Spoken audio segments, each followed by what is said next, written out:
ایک یہ اور پھر کویسچن تھا، اس کو میں لے لیتا ہوں۔ ایک بھائی نے پوچھا تھا کہ یہ یا رسول اللہ کہنا کیسا ہے؟ بہت سے لوگ اس سے منع کرتے ہیں کہ یہ کفر ہے، یہ شرک ہے، اس کی کیا شرعی حیثیت ہے، کہہ سکتے ہیں یا نہیں کہہ سکتے ہیں؟ دیکھیے، ایک صورت میں تو کسی کا بھی اختلاف نہیں کہ روضہ رسول پر نبی کریم صلی اللہ علیہ وسلم کے روضہ انور کے قریب کھڑے ہو کر سرکار کو خطاب کر کے سلام کرنا، یا رسول اللہ السلام علیکہ یا رسول اللہ وغیرہ، اس میں کسی کا اختلاف نہیں کہ بالکل جائز ہے۔ اس میں اختلاف کرنے والا ہی بے وقوف ہوگا، کیونکہ میرے آقا صلی اللہ علیہ وسلم نے خود قبرستان میں جب تشریف لے گئے تو آپ نے مردوں کو مخاطب کرتے ہوئے ارشاد فرمایا، السلام علیکم یا اہل القبور، اے قبر والو تم پر سلامتی ہو۔ یا اہل القبور، یا اہل القبر نہیں فرمایا، ایک قبر والے کو مخاطب نہیں کیا بلکہ تمام قبرستان کی قبور کو۔ اس سے معلوم ہوا، اور پھر یہ دوسری بخاری کی روایت بھی ہے، سرکار صلی اللہ علیہ وسلم فرماتے ہیں کہ جب تم مردوں کو سلام کرتے ہو وہ سلام کا جواب دیتے ہیں لیکن تمہیں اس کا شعور حاصل نہیں ہوتا۔ اس کا مطلب اگر آپ سلام کرتے ہیں، انہیں مخاطب کرتے ہیں، وہ سن بھی رہے ہیں بلکہ جواب بھی دیتے ہیں، تو لہذا روضہ انور پر نبی کریم صلی اللہ علیہ وسلم کی بارگاہ میں گزارشات کرنا، آپ کو مخاطب کرنا، اس میں تو کسی کا اختلاف نہیں کہ بالکل جائز ہے۔ اختلاف اس بات میں ہو سکتا ہے کہ دور سے، ہزاروں میل دور سے اگر کوئی نبی کریم صلی اللہ علیہ وسلم کو یا رسول اللہ کہتا ہے اور عقیدہ یہ رکھتا ہے کہ سرکار میری آواز سن رہے ہیں، تو اس میں کیا کچھ قباحت ہے یا نہیں ہے؟ تو مسئلہ یہ ہے کہ اگر کوئی اس قصد و ارادے کے ساتھ نبی کریم صلی اللہ علیہ وسلم کو دور سے پکار رہا ہے کہ اللہ تبارک و تعالی اپنی قدرت کاملہ سے میری آواز کو نبی کریم صلی اللہ علیہ وسلم تک پہنچا دے گا،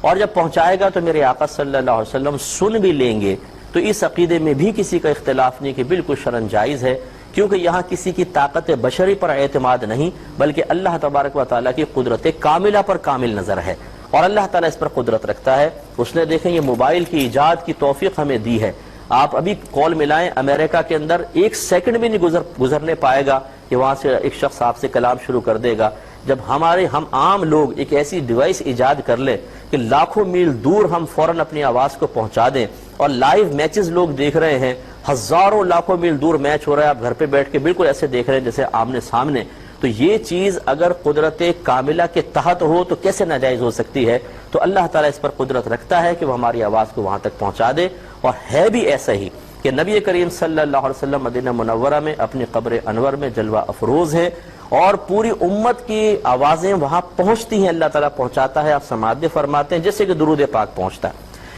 دوسری بات، اب تیسرا معاملہ یہ ہے کہ اگر کوئی یہ کہتا ہے کہ نہیں، اللہ تعالیٰ کی قدرت کاملہ پر نہیں بلکہ کوئی بھی ہزاروں میل دور سے اپنی طاقت بشری سے میری آواز کو سن لے گا، یہ عقیدہ غلط ہے، یہ ناجائز ہے، کیونکہ اس نے ایک انسان کے لیے اس چیز کو تسلیم کیا ہے کہ جو اللہ تبارک و تعالیٰ کی عطا سے اسے حاصل نہیں ہے، یعنی اللہ تعالیٰ کی عطا اور بھروسہ اللہ تبارک و تعالیٰ کی قدرت کاملہ پر اب نگاہ نہیں ہے، بس دوسرے وہ دور سے اپنی طاقت سے سن لیتا ہے، یہ غلط ہے۔ چنانچہ یہ عقیدہ نہیں ہونا چاہیے۔ باقی آپ دیکھیں، ہم نماز میں جب التحیات پڑھتے ہیں تو ہم کہتے ہیں السلام علیکہ ایھا النبی، اس کا مطلب یہی ہے السلام علیکہ یا ایھا النبی۔ یہ یا پھر کچھ لغت کے قواعد ہیں جو میں ابھی آپ کو ذکر نہیں کر سکتا ہوں، یا ہٹا کے ہم ایھا النبی کہتے ہیں، اس کا معنی ہی ہے اے نبی آپ پر سلام۔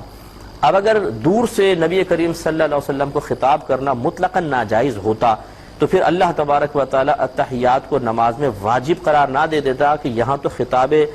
رسول صلی اللہ علیہ وسلم یعنی ہمیں ہمارا سرکار کو مخاطب کرنا واجب ہے گویا کہ۔ تو اس لیے صحیح عقیدے کے ساتھ اگر کوئی الفاظ ادا کرتا ہے تو اس میں شرعاً کوئی حرج نہیں ہے۔